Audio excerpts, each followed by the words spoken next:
On va suivre le témoignage.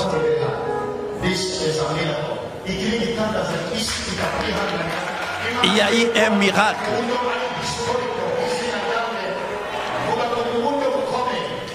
Un miracle spécial.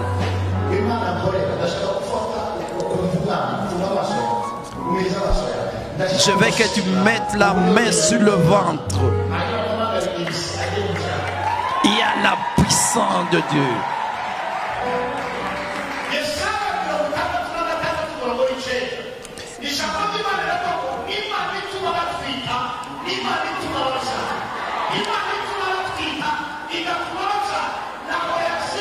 Dit que c'est Dieu qui leur permet d'être enceintes et c'est le même Dieu qui leur permet de mettre au monde.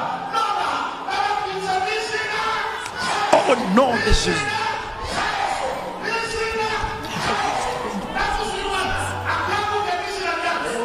J'ordonne que l'enfant soit réveillé dans le nom de Jésus. Réveille-toi.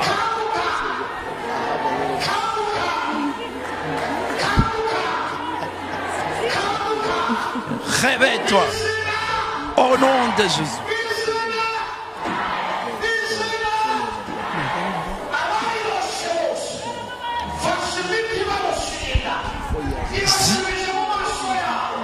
J'ai détruit toute la puissance qui liait cette grossesse.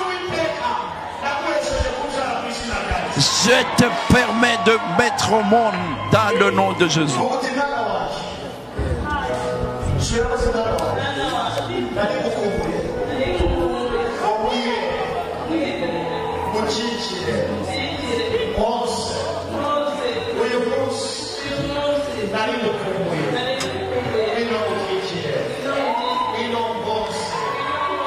Elle est en train de prier, inviter l'enfant à sortir de son ventre. Et dis à l'enfant, réveille-toi, viens-t'en, je vais t'avoir entre mes mains.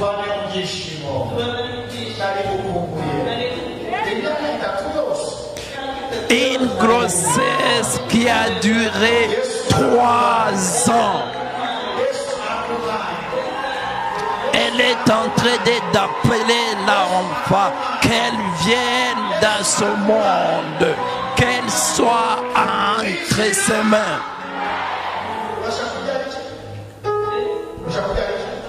Je lui demande, elle veut avoir quel genre d'enfant?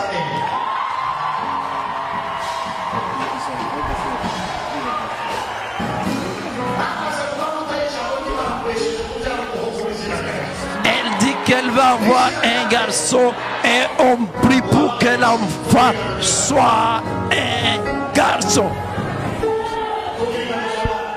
Tendez les mains vers elle.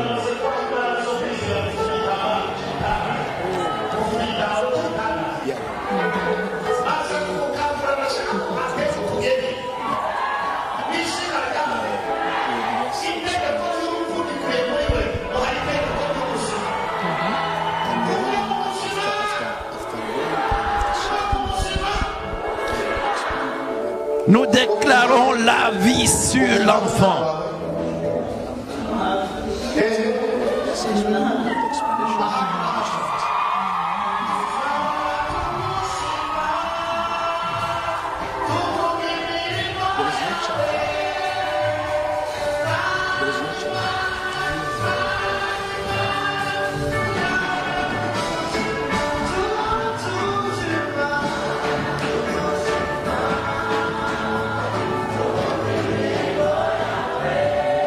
Commence à sentir les contractions. Une grossesse qui a duré 3 ans.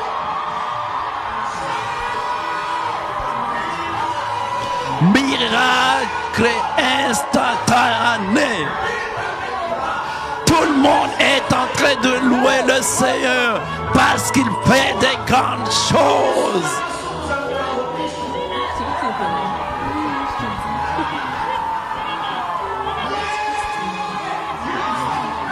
Les contractions sont en train de se faire sentir. La grossesse a déjà poussé. L'enfant est en train de chercher le chemin. Et ce Dieu est merveilleux. Voyez comment le grossesse est en train de la faire bouger. Les contractions sont déjà au rendez-vous.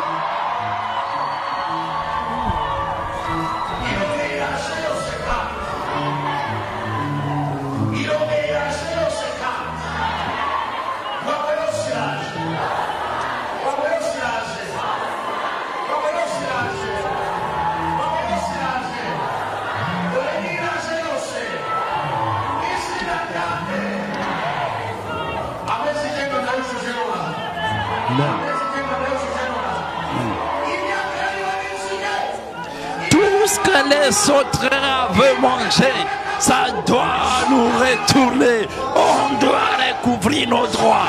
Amen.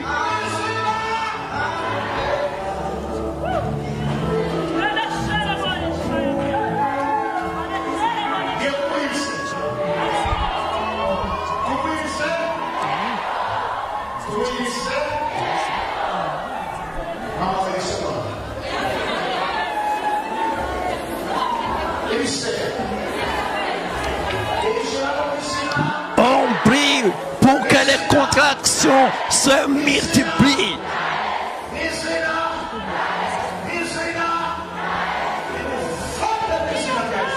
Il y a les contractions qui sont déjà là.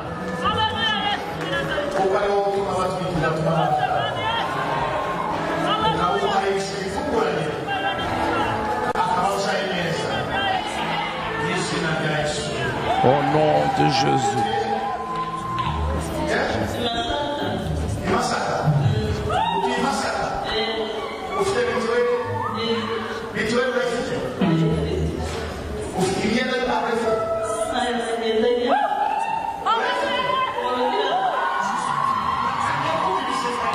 On lui demande si elle est prête d'accoucher à l'instant même.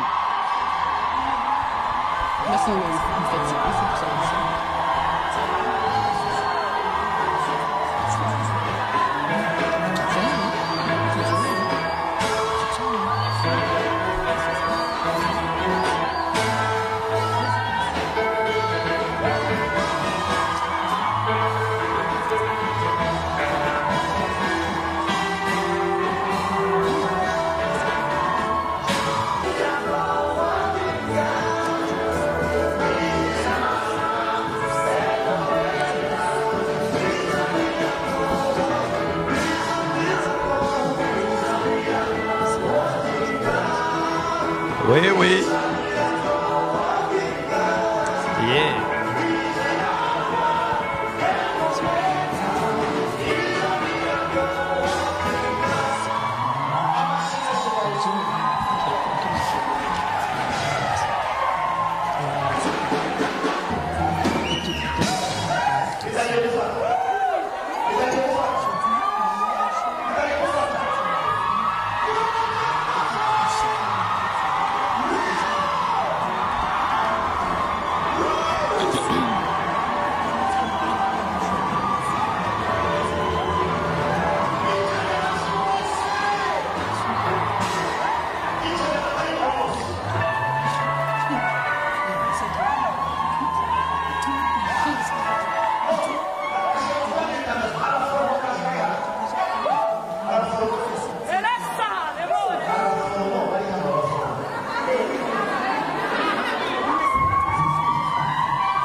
Les contractions se multiplient.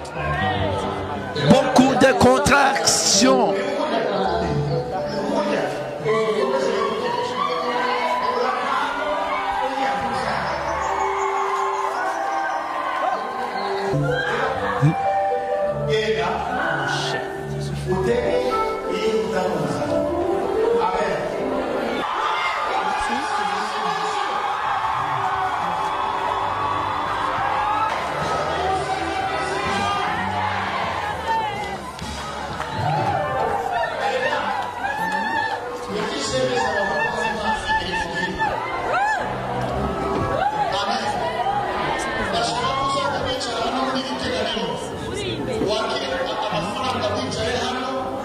On lui donne l'argent pour se préparer à mettre au monde. Elle a reçu sa bénédiction.